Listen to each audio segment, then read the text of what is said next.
আসসালামু আলাইকুম প্রিয় ভিউয়ার্স। এখন আপনারা দেখছেন আমি কুরবানির ছাগল কিনা হয়েছে, সেই ছাগলের জন্য পাতা কাটতে যাচ্ছি। বাসা থেকে বের হলাম, বের হয়ে এই যে ফায়ার সার্ভিসের ভিতরে কাঁঠাল গাছের কিছু পাতা কাটবো খাসিকে দেওয়ার জন্য। এই অলের উপরে উঠলাম, উঠে এই যে বটি দিয়ে কাঁঠাল গাছের পাতা কাটতেছি। কুষ্টিয়া ফায়ার স্টেশনের কাঁঠাল গাছ, এই গাছ থেকে কাঁঠাল পাতা কাটতেছি। কাটা হলে সেই পাতা ছাগলের জন্য নিয়ে যাব। দেখেন কাটতেছি পাতা গাছ থেকে অলের উপরে উঠে। সাথে আমার মেয়ে রোজা আছে, রোজা আমাকে সাহায্য করছে পাতা কাটার জন্য।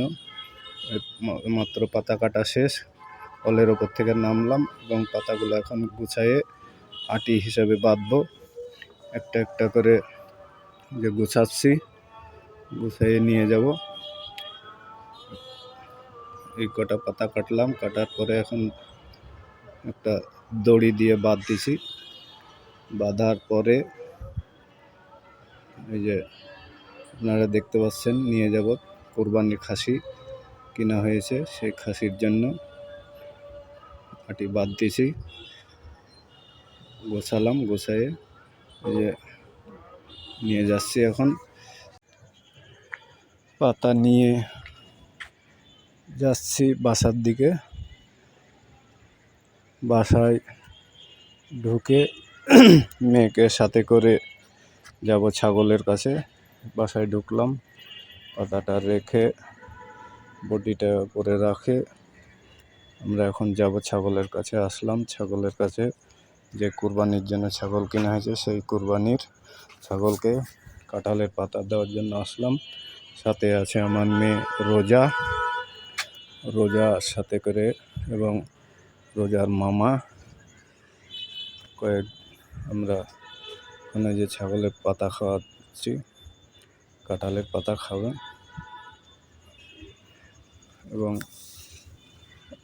অল্প কয়টা খাওয়ার পরে বাড়িওয়ালাকে পাতাগুলো বুঝাই দিয়ে গেলাম যেন তারা ঠিক মতো খাওয়ায়। এখন আমার মেয়ে ছাগলকে পাতা খাওয়াচ্ছে, দেখতে পাচ্ছেন রোজা।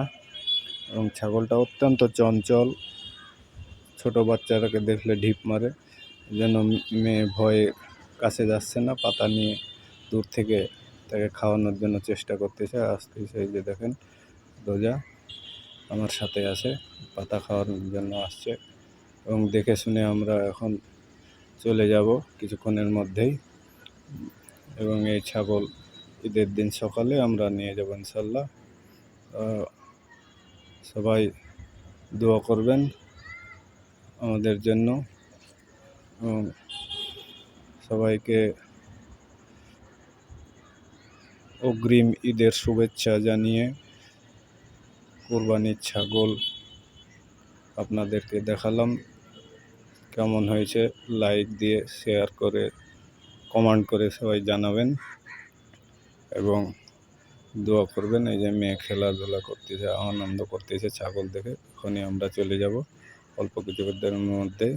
আপনারা সবাই ভালো থাকেন, সুস্থ থাকেন, এই কামনা করে সবাইকে ঈদ মোবারক জানিয়ে শেষ করলাম। আসসালামু আলাইকুম।